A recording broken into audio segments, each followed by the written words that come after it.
In this video, I'm going to show you how to replace a broken or damaged crisper drawer in your Whirlpool refrigerator.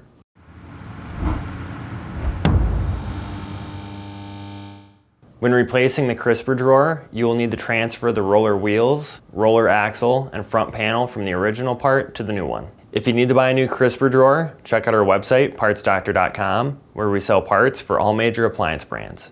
With the door open, remove the crisper drawer by pulling the drawer out until it stops, tilt up and out to remove. To remove the drawer front panel, depress the two locking tabs on the bottom of the drawer and pull the front panel off the drawer.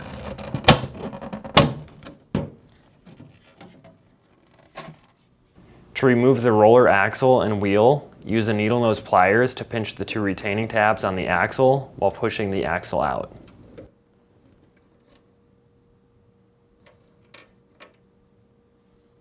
When shopping for a new crisper drawer, be sure you're searching with the model number from the tag on your appliance to make sure you get the correct part. This part will work for either the left or right side drawers. The drawer does not include the front panel, roller wheels, or roller axles, so you'll need to transfer it from the original or order separately if needed.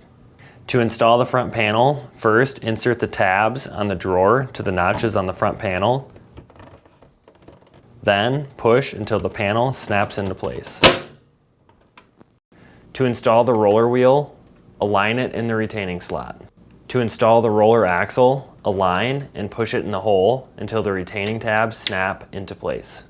To install the drawer, first insert the rear into the rails. Make sure the roller wheel towards the side of the fridge is properly aligned and push it closed.